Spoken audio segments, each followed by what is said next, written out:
Hi friends, welcome back to my YouTube channel. ನಾನು ಇವತ್ತು ನಿಮಗೆ ಬದನೆಕಾಯಿ ಬೆಂಡೆಕಾಯಿ ಪಲ್ಯ ಯಾವ ಥರ ಮಾಡೋದು ಅಂತ ಹೇಳ್ಕೊಡ್ತೇನೆ. ಈ ಥರ ಬದನೆಕಾಯಿನ ಕಟ್ ಮಾಡಿ ಇಟ್ಕೊಂಡಿದ್ದೀನಿ. ಹಿಂಬದಿ ಈ ಥರ ಸೀಳ್ಕೊಳ್ಬೇಕು. ಇವಾಗ ಇದಕ್ಕೆ ಮಸಾಲೆ 1 ಹಿಡಿಯಷ್ಟು ತೆಂಗಿನ ತುರಿ, 1 ಚಮಚ ಹುಳಿ ಪುಡಿ, ಹಾಗೆ ಬೆಲ್ಲ, ಉಪ್ಪು ರುಚಿಗೆ ತಕ್ಕಷ್ಟು, 2 ಈರುಳ್ಳಿನ ಹಾಕ್ಕೊಂಡು ಚೆನ್ನಾಗಿ ಕಲಿಸ್ಕೊಳ್ತಾ ಇದ್ದೇನೆ.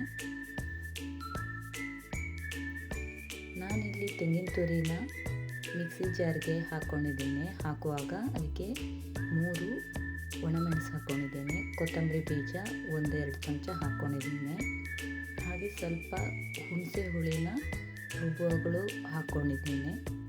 ಇವಾಗ ಹುಳಿ ಪುಡಿನೂ ಹಾಕಿದ್ದೇನೆ, ಯಾಕಂದರೆ ಚೆನ್ನಾಗಿ ಹುಳಿ ಅಂಶ ಎಲ್ಲ ಅದಕ್ಕೆ ಸೇರಿಕೊಳ್ಬೇಕು. ಬದನೆ ಕನ್ನರಲ್ವ, ಹಾಗಾಗಿ ಹುಳಿ ಅಂಶ ಸ್ವಲ್ಪ ಜಾಸ್ತಿ ಹಾಕ್ಕೊಳ್ಬೇಕು. ಸ್ವಲ್ಪ ಬೆಳೆದಿದೆ, ಹಾಗಾಗಿ ಸ್ವಲ್ಪ ಜಾಸ್ತಿನೇ ಹುಳಿ ಹಾಕ್ಕೊಂಡಿದ್ದೀನಿ. ನೋಡಿ, ಈ ಥರ ಫಿಲ್ ಮಾಡಬೇಕು. ಅದಕ್ಕೆ ಮಸಾಲೆನೆಲ್ಲ ಅದರೊಳಗಡೆ ಚೆನ್ನಾಗಿ ಹಾಕ್ಕೊಳ್ಬೇಕು.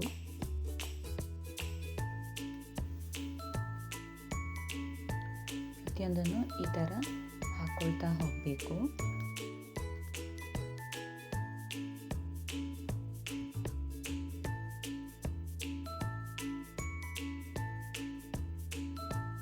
ಇವಾಗ ಅದನ್ನು ನಾನು ಕುಕ್ಕರಲ್ಲಿ ಬೇಯಿಸೋದು, ಯಾಕಂದರೆ ಬಾಣಲೆಯಲ್ಲಿ ಸೀದೋಗುತ್ತೆ ಅಂತ ಈ ಥರ ಕುಕ್ಕರಲ್ಲಿ ಬೇಯಿಸ್ಕೊಡ್ತಾ ಇದ್ದೇನೆ.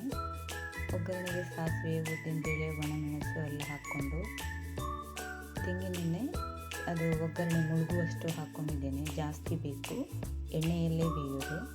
ಇವಾಗ ಸಾಸಿವೆ ಚಟಪಟ ಅಂದರೆ ಮಸಾಲೆ ಎಲ್ಲ ಹಾಕಿಟ್ಟಂತಹ ಬದನೆಕಾಯಿನ ಹಾಕ್ಕೊಂಡು ಚೆನ್ನಾಗಿ ಮಿಕ್ಸ್ ಮಾಡ್ಕೊಳ್ತಾ ಇದ್ದೇನೆ.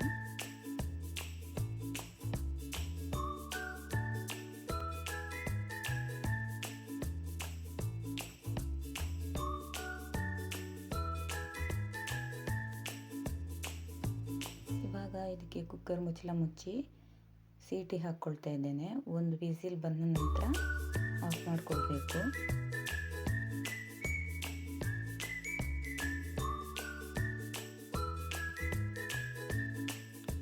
ಇವಾಗ ಬೆಂದಿದೆ. ನಾನು ಆವಾಗಲೇ ಇಟ್ಟಿದ್ದೆ ತಣ್ಣಗೆ, ಕೂಲಾಗಿದೆ, ತೆಗಿತಾ ಇದ್ದೇನೆ. ನೋಡಿ ಇವಾಗ ಅದು ಹೇಗಾಗಿದೆ ನೋಡಿ. ನೀರೆಲ್ಲ ಹಾಕಿಲ್ಲ, ಬರೀ ಎಣ್ಣೆಯಲ್ಲೇ ಬೇಯಿಸಿದ್ದೇನೆ. ಇದನ್ನು ನಾನೀಗ ಬಾಣಲೆಗೆ ಹಾಕಿ ಸ್ವಲ್ಪ ನೀರು ಹಾಕ್ಕೊಂಡು ಇನ್ನೊಂದು 5-10 ನಿಮಿಷ ಬಾಣಲೆಯಲ್ಲೇ ಇದಾಗಲಿ ಅಂತ ಬೇಯಲಿಕ್ಕೆ ಇಟ್ಟಿದ್ದೇನೆ. ಬೆಂದಿದೆ, ಅದು ಪುನಃ ಒಂದು 5 ನಿಮಿಷ ಇರಲಿ ಅಂತ ಹಾಗೆ ಇಟ್ಟಿದ್ದೇನೆ. ಈ ಪಲ್ಯ ಅನ್ನದ ಜೊತೆ, ಚಪಾತಿ, ದೋಸೆ ಜೊತೆ ತಿನ್ನಲಿಕ್ಕೆ ತುಂಬಾ ರುಚಿಯಾಗಿರುತ್ತೆ. ಹಾಗೆ ನನ್ನ ಚಾನಲ್ಗೆ ಇನ್ಯಾರೆಲ್ಲ ಸಬ್ಸ್ಕ್ರೈಬ್ ಆಗಿಲ್ಲ, ಸಬ್ಸ್ಕ್ರೈಬ್ ಆಗಿ, ಶೇರ್ ಕೊಡಿ, ಲೈಕ್ ಕೊಡಿ, ಕಮೆಂಟ್ ಮಾಡಿ. Thank you. ರುಚಿಯಾದ ಬದನೆಕಾಯಿ ಪಲ್ಯ, ಎಣ್ಣೆಗಾಯಿ ಪಲ್ಯ ಸಿದ್ಧವಾಗಿದೆ.